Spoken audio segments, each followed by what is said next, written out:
vem cá, a gente vê, eu até vou pôr meu zóio aqui, mas assim, a igreja católica, ou outra igreja, eu falei católica veio na cabeça, a igreja católica, ou a igreja cristã, sei lá, qualquer outra igreja, eles não mudaram o jeito lá, a escrita do negócio, tudo. Esse pessoal, quem garante que o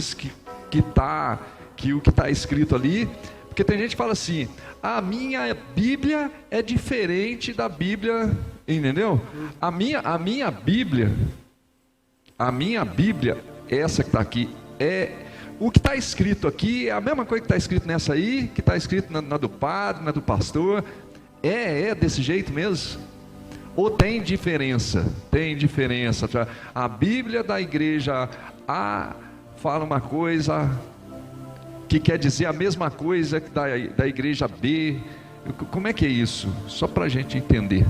Ô Jaime, ainda antes de a gente entrar nessa questão se a Bíblia é diferente, quando você olha lá a carta, por exemplo, a segunda epístola de Pedro, no capítulo 1, versículo 21, olha só que interessante o que a Bíblia diz. A Bíblia diz assim, ó: porque a profecia jamais foi produzida pela vontade humana, mas os santos homens de Deus falaram conduzidos pelo Espírito Santo. Então, o ponto que a gente precisa observar é que Deus tem o controle de todas as coisas, e no trabalhar com os homens, esses homens que foram inspirados por Deus, como o Júnior aqui disse, eles não fugiram do controle de Deus ali, da inspiração do Espírito Santo. Então, por mais que a gente possa ter dúvidas, por mais que venha nesses questionamentos acerca, a Bíblia é diferente, a Bíblia católica é diferente da Bíblia protestante, a gente precisa compreender que nenhuma profecia foi produzida por vontade humana.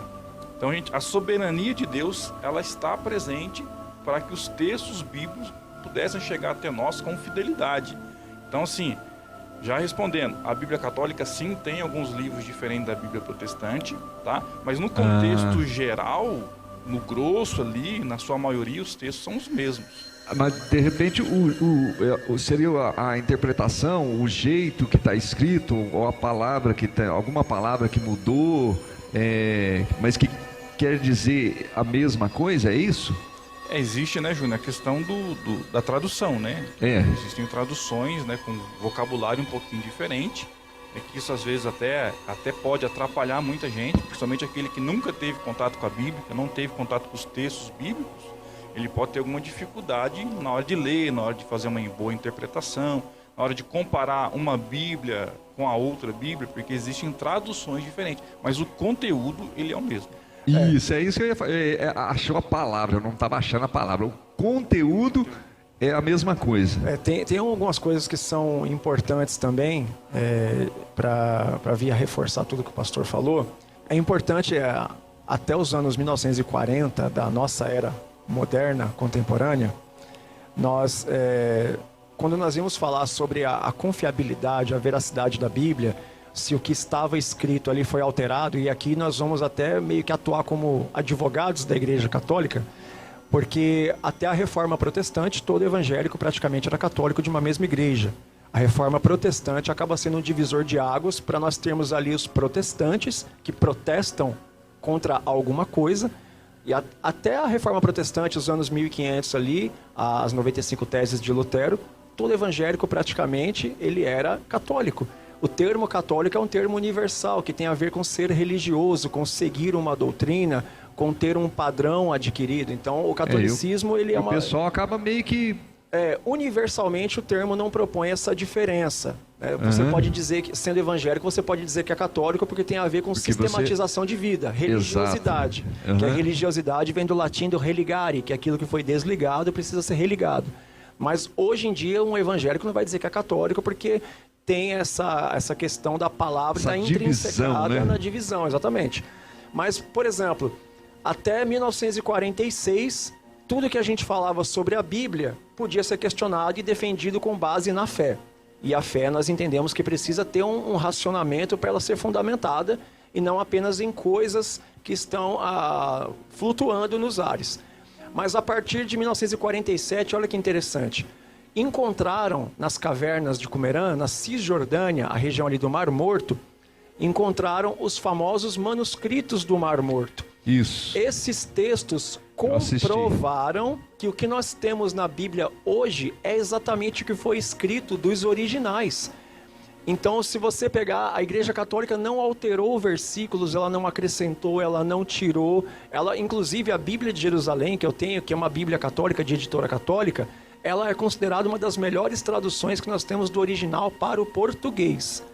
Interessante. E assim, esses manuscritos do Mar Morto, que foram encontrados entre 1947 e terminaram de ser encontrados em 1956, eles comprovam que a Bíblia ela é de fato confiável, porque o que nós temos impresso hoje nas nossas mãos está de acordo com aquilo que foi escrito originalmente. Elas são as cópias dos manuscritos mais próximos e mais fiéis aos originais que nós temos. Existem divergências em questão de pontos de vista. Por exemplo, tem um evangelho que vai dizer assim: Jesus entrava na cidade e via um cego. Um outro evangelista que escreveu depois vai dizer assim: Jesus saindo da cidade viu 2 cegos.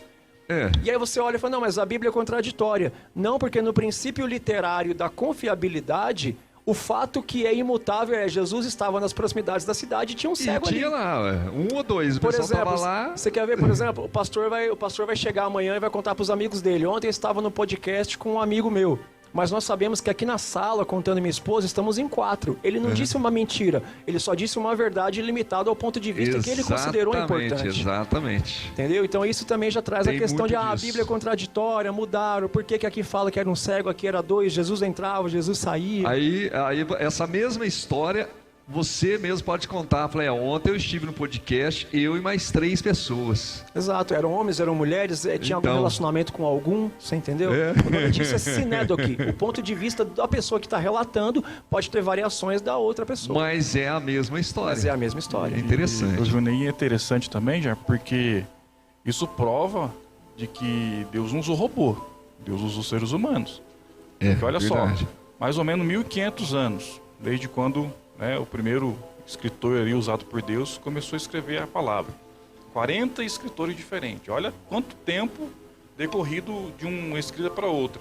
Ou seja, e não tem contradição. Existem pontos de vista diferentes, como o Júnior aqui colocou, até porque Deus estava usando pessoas com as suas personalidades, com o seu estilo de escrever, com o seu estilo de cultura. Então eles escreveram conforme a visão que eles estavam vendo, mas sempre inspirado pelo Espírito Santo. É interessante olhar alguns versículos da Bíblia, porque olha só, você vai para 2 Timóteo 3,16, fala da inspiração das Escrituras. Você vai a Hebreus 4,12, fala do poder da palavra de Deus. Isaías 55, versículo 11, fala a palavra de Deus cumpre o seu propósito. 2 de Pedro 1,21, as Escrituras não vêm de vontade humana. 2 de Pedro 1,21, homens movidos pelo Espírito Santo. 2 Samuel 23:2, Davi falando pelo Espírito Santo, nunca dele, sempre inspirado pelo Espírito.